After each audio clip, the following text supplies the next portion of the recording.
네, 반갑습니다. 최승성 목사입니다. 저를 아시는 분들도 많이 계신 것 같아요. 아직은. 네, 너무 감사하고요.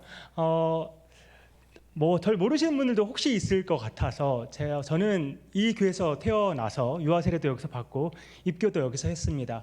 2002년까지 이 교회를 다녔고 2002년에 제가 이제 신학교를 켄터키로 유학을 가면서 이제 떠나게 되었는데요. 아무튼 이 교회는 저에게는 정말 친정과 같은 교회이고, 또 이렇게 올 때마다 우리 많은 분들이 또 반겨주시고 또 사랑해주시고 관심 보여주셔서 늘 감사한 마음입니다. 특별히 우리 김규선 목사님 이제 이번 주에 이제 원로 추대 받으시고, 또 새로운 홍종호 목사님 담임부로 위임받게 되실 텐데, 제가 돌이켜 보니까 우리 김규선 목사님이 90년도에 오신 것 같아요. 제가 그때가 중학교 2학년이었습니다. 중학교 2학년 때 오셨고, 그래서 사실 제가 목회의 길을 걸어가는 데 있어서 또 많은 조언도 해주시고 기도도 많이 해주시고 좋은 길을 많이 이끌어 주신 분이십니다. 저한테는 개인적으로 굉장히 은인과 같은 분이시고 또 존경하고 사랑하는 분입니다. 이렇게 또 원로 추대 받으시고 또 그런 게 저도 참 이렇게 만감이 많이 교차하게 되는 것 같아요. 제가 중학교 2학년 때 뵀던 분이 이제 원로 목사님으로 추대 받는다는 게 참으로 또 저 마음속으로도 여러 가지 생각이 드는 것 같습니다. 또 이제 홍종호 목사님께서 제가 오늘 이제 처음 얼굴을 뵀는데 벌써 제가 뉴욕에 있는데도 좋은 소식이, 정말 좋은 분이 오셨다는 소식이 뉴욕에도 이미 들렸고, 또 여기 와서 또 보니까 우리 성도님들이 우리 홍종호 목사님 굉장히 많이 사랑하고 계시다는 것 느껴지는 것 같아서 너무나도 기분이 좋고 참 감격스럽습니다. 정말 홍정호 목사님과 함께 우리 석관중앙교회가 더욱더 아름답게 발전해 나가는 소식을 계속 들었으면 좋겠습니다. 네, 오늘 말씀 제가 약간 좀 생뚱맞은 질문으로 또 말씀을 시작해 볼까 합니다. 우리 석관중앙교회 성도님들 구원 받으셨습니까? 감사합니다. 이렇게 또 크게 아멘으로 대답해 주시니까 너무 좋습니다. 그러면 어떻게 구원받으셨습니까? 예수님 믿음으로. 네, 좋습니다. 예수님 믿음으로 구원 받으셨죠. 예수님 믿고 우리는 모두가 구원을 받았습니다. 너무나도 잘 아는 사실인데 우리 바울도 이 부분에 있어서 이렇게 말씀합니다. 로마서 10장 9절과 10절 말씀입니다. 내가 만일 내 입으로 예수를 주로 시인하며 또 하나님께서 그를 죽은 자 가운데 살리신 것을 내 마음에 믿으면 구원을 받으리라.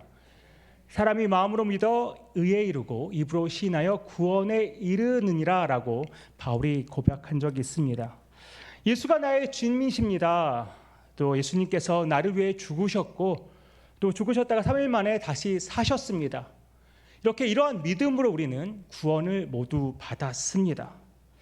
이 복음을 우리는 입으로 시인했고 또 마음으로 믿어서 모두가 구원을 받았습니다.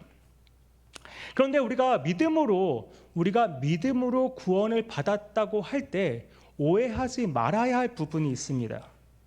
내 힘과 내 의지로 믿어서 구원을 받았다는 착각을 하지 말아야 된다는 것입니다. 마치 내가 예수님을 믿는 일을 했기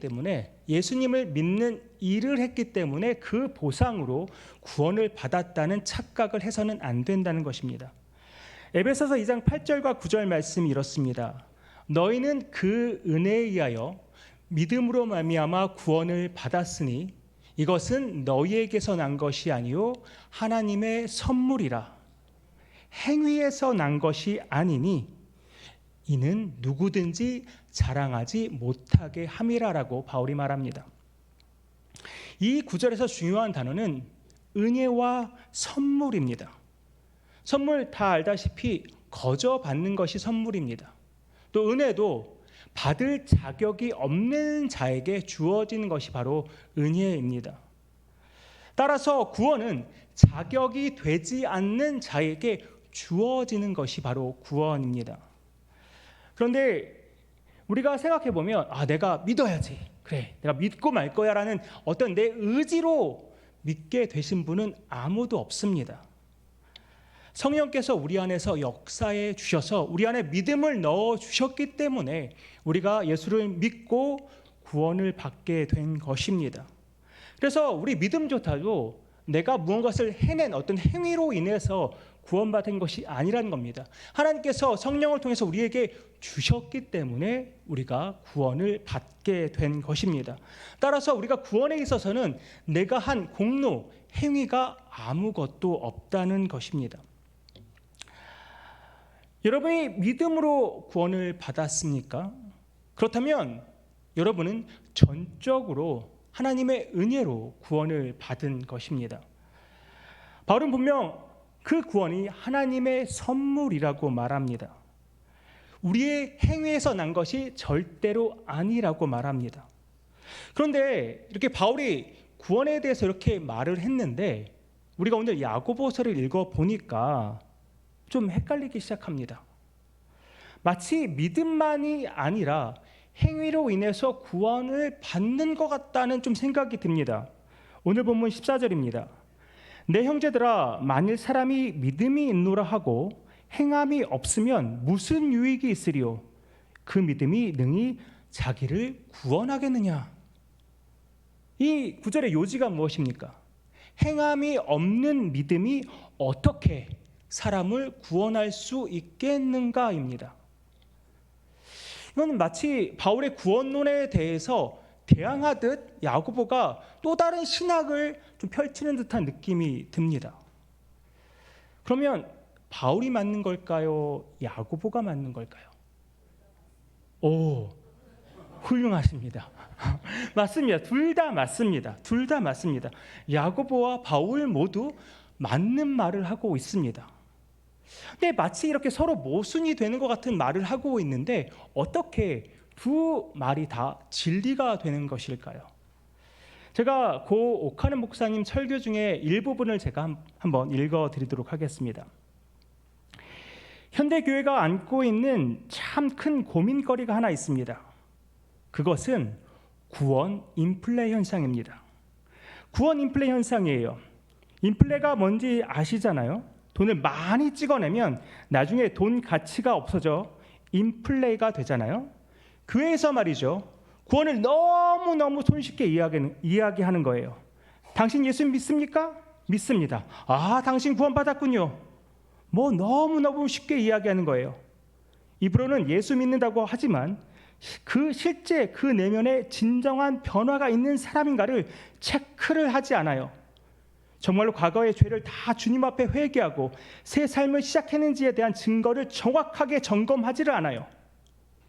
그저 입으로 예수를 믿는다고만 하면, 교회를 열심히 다니기만 하면 잘 믿는 사람인 줄 알고, 또 당신의 구원이 확신에 없으면 당신은 믿음이 그만큼 잘못된 것입니다. 그러므로 구원의 확신을 가지십시오라고 억지로 구원의 확신까지 강요하는 이상한 상황이 되어버렸어요.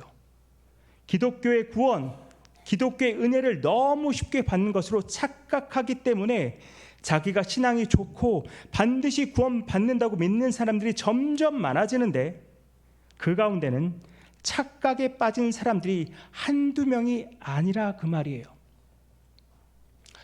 좀 너무 심한 말씀 같습니까? 근데 저는 현대 기독교를 향해서, 이 말씀하신 지가 좀 오래 전에 하신 설교예요. 근데 지금을 살아가는 우리에게도 비수를 꽂는 듯한 그런 말씀이 아닌가 싶습니다.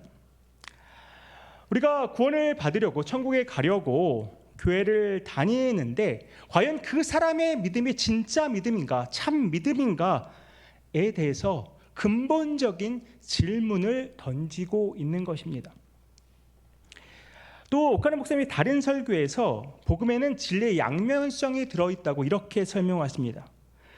구원은 믿음으로 받지만 그 믿음의 진가는 순종하는 행위로 검증받아야 한다. 믿음이 구원의 절대적인 요소라고 한다면 행위는 구원의 필연적인 요소가 됩니다. 우리가 구원받기 위해서 순종한 것이 아니라 구원받았기 때문에 순종하는 사람들입니다. 그러므로 믿음과 행위를 따로 떼어놓고 생각할 수 없습니다. 바울이 말하는 믿음과 야고보가 바라는 말하는 믿음이 서로 다른 것이 아니라는 말입니다. 믿음으로 구원받는다는 진리 절대 변하지 않습니다. 그런데 그 믿음이 진짜 인간은 믿음을 가진 사람의 행위로 증명된다는 것입니다. 우리가 순종, 행함, 행위로 구원받는 것은 아니지만 우리가 믿음으로 구원받았다면 우리 안에는 그 순종과 행함과 행위가 자연스럽게 나타난다는 말입니다.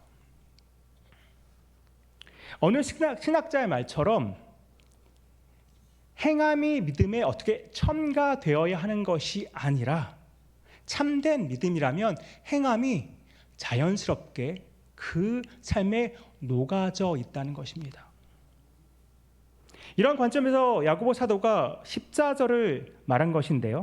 제가 14절을 메시지 성경으로 한번 읽어드리겠습니다.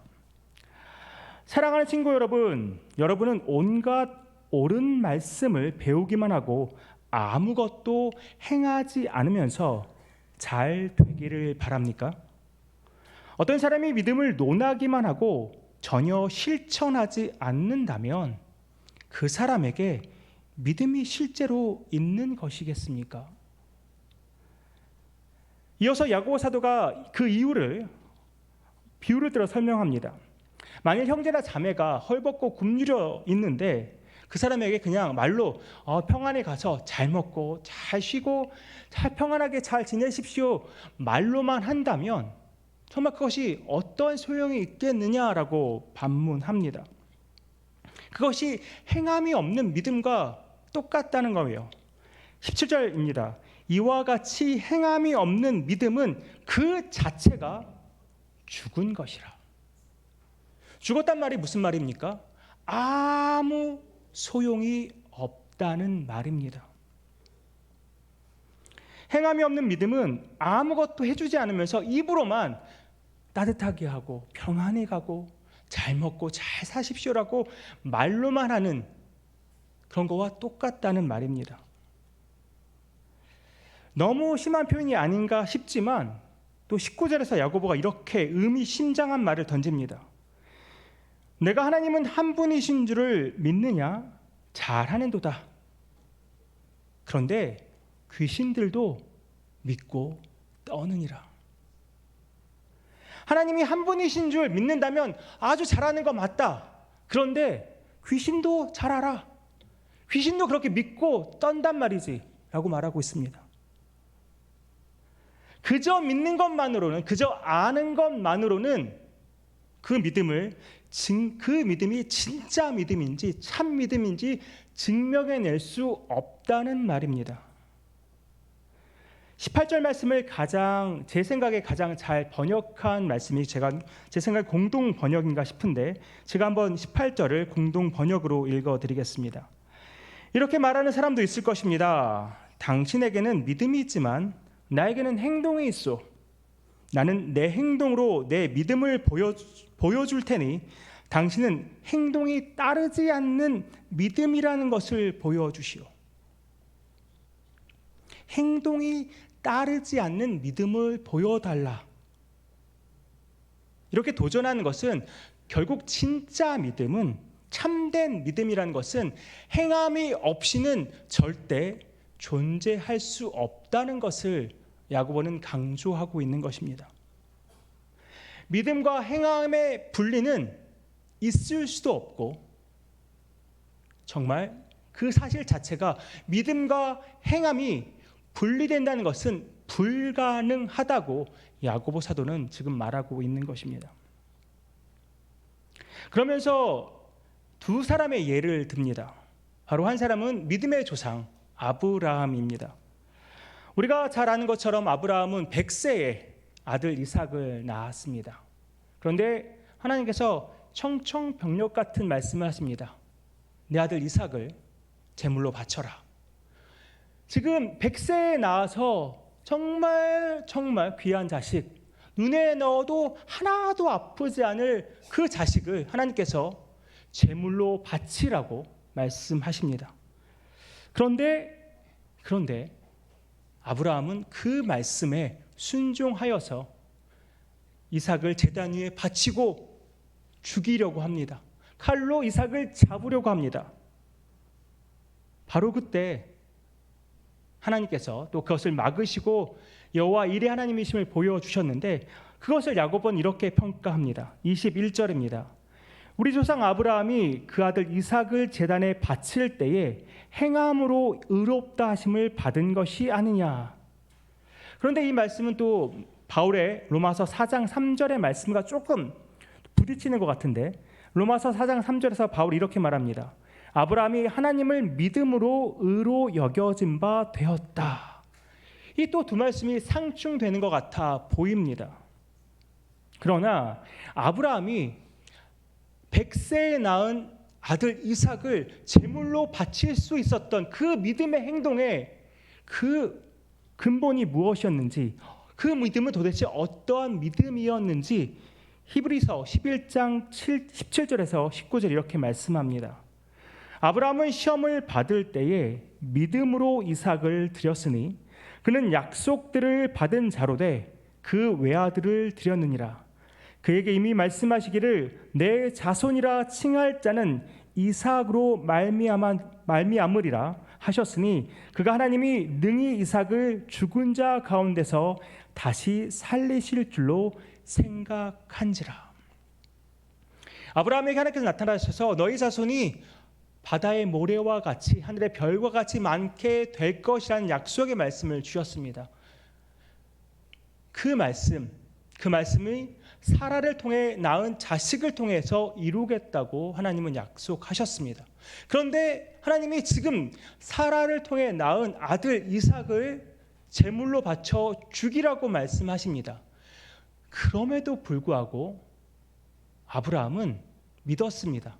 내가 만약 아들 이삭을 제물로 바쳐 죽일지라도 하나님께서 그렇게 약속해 주셨기 때문에, 사라를 통해 낳은 그 아들을 통해서 바닷가의 모래와 같이 하늘의 별과 같이 내 자손이 충만하게 할 것이라는 약속을 주셨기 때문에 혹여 죽더라도 다시 살리실 것이다 라는 믿음을 가지고 아들 이삭을 제단 위에 올려 죽이려고 하는 믿음을 보일 수 있었던 것입니다. 이렇게 아브라함의 믿음은 그 행위와 그 믿음 자체가 절대 떼어질 수 없는, 분리될 수 없는 그 믿음과 행위를 보여준 것입니다. 또 라합은 어떻습니까? 라합은 그 사자들을 접대하여 또 다른 길로 가게 하는 행함을 보인 여인입니다. 근데 라합이 그렇게 행할 수 있었던 이유가 무엇입니까? 여호수아 2장을 보면 라합이 정탐꾼들에게 한 고백이 있습니다. 여호와께서 이 땅을 너희에게 주신 것을 다 안다고 말합니다.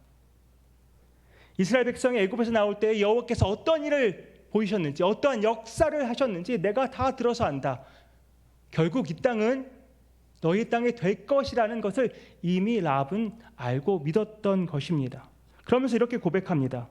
너희 하나님 여호와는 위로는 하늘에서도 아래로는 땅에서도 하나님이시니라.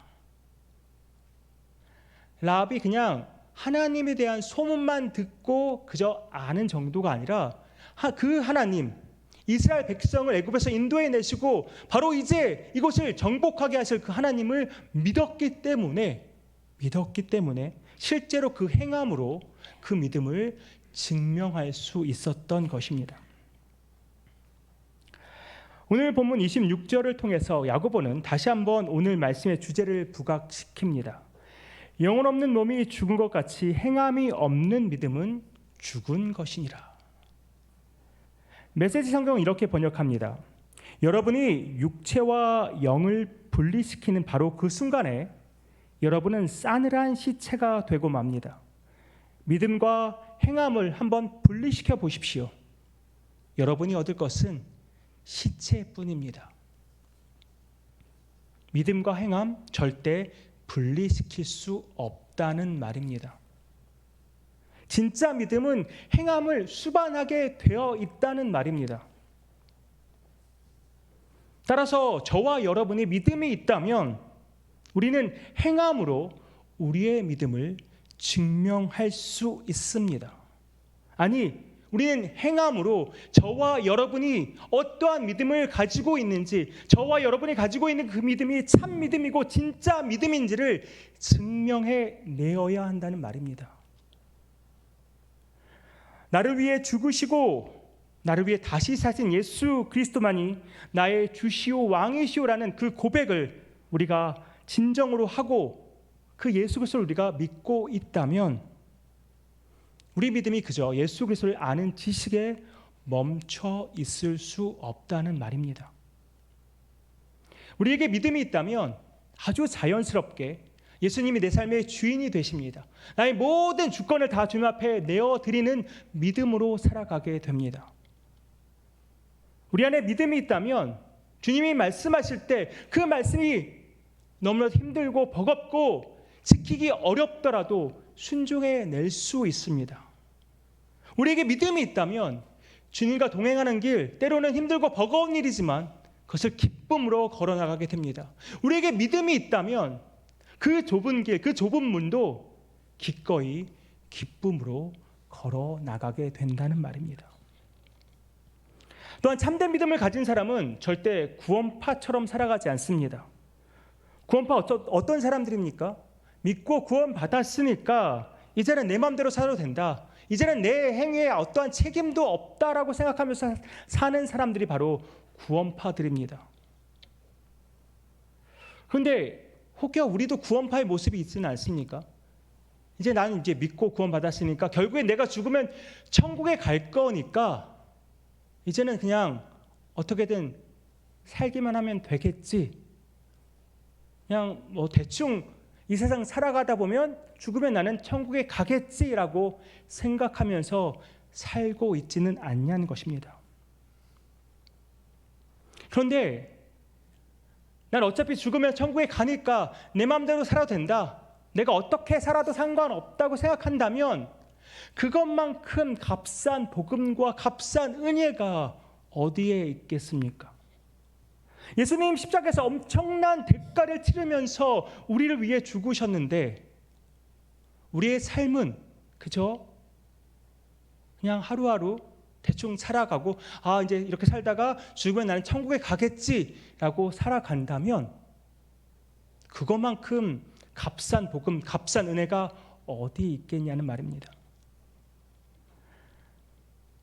예수님이 치르신 엄청난 대가와 상관없이 우리가 마음대로 살아간다면 예수님이 그 치르신 그 십자가에서의 그 대가, 십자가에서 흘리신 그 보혈의 피, 우리는 도대체 어떠한 의미입니까? 우리는 그 놀라운 보혈의 능력을 어떻게 감당해내면서 살아가고 있는 것입니까? 참된 믿음을 가진 사람들은 그만큼 우리 삶 속에서 행함으로 살아갑니다. 우리가 선행을 해서 구원받는 것은 아니지만 구원을 받았기 때문에 우리가 이미 의인이 되었기 때문에 의인으로서 합당한 그 선행을 하면서 살아가는 것입니다. 참 믿음이 있는 사람, 그 삶 속에서 자연스럽게 선행이 묻어나게 되어 있습니다. 그뿐 아닙니다.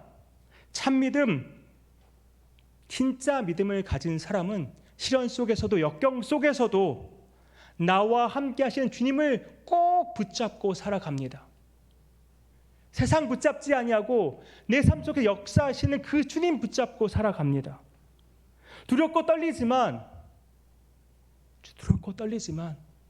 지금 바다의 풍랑이 엄청나게 불어일고 있지만 주님이 나와 함께 하시는 그 믿음 때문에 그 바다를 걸어갈 수 있는 것입니다.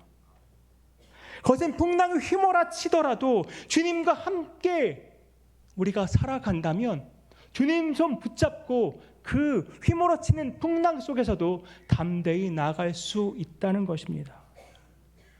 이삭을 바친 그 아브라함의 그 믿음처럼 또한 정탐꾼들을 믿음으로 도와준 그 라합의 믿음처럼 우리는 하나님을 온전히 신뢰하면서 살아가야 합니다. 약속을 붙들고 담대히 나아가야 합니다.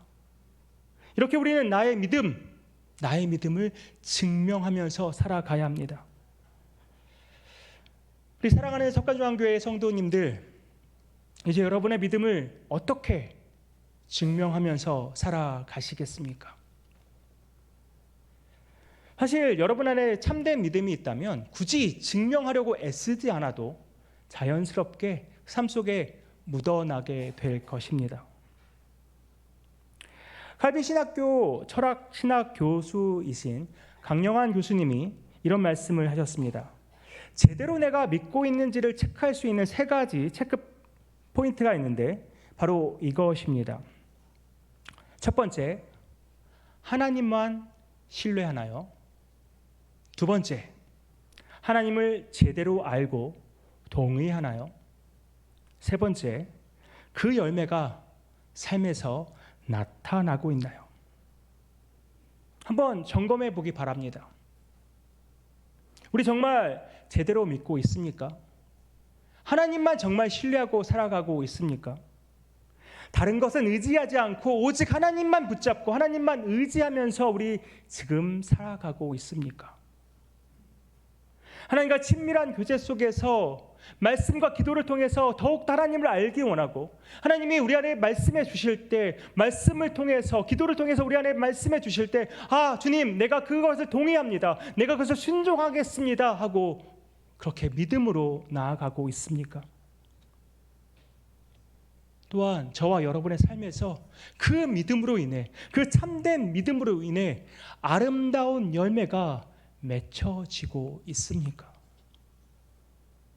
이 모든 것이 다, 이 모든 질문에 예스라고 대답할 수 있다면 우리의 믿음 정말 참된 믿음인 것입니다. 제가 간절히 바라기는 그동안 우리 석가중앙교회 우리 모든 성도님들, 우리 김기선 목사님과 함께 믿음의 여정 정말 신실하게 걸어오셨는데, 이제는 또 새롭게 홍종호 목사님과 함께 믿음의 여정을 걸어 나가게 되실 것입니다. 그 믿음의 여정 걸어 나가실 때 그 믿음, 내가 가진 믿음이 진짜 믿음인 것을 증명해내면서 살아가는 우리 석관중앙교회 성도님들 되시기를 간절히 소망합니다. 진짜 믿음 가지고, 참된 믿음 가지고 살아갈 때에 나 자신이 살아나고, 내 가정이 살아나고, 우리 석관중앙교회가 살아나고, 이 나라가 살아날 줄 믿습니다.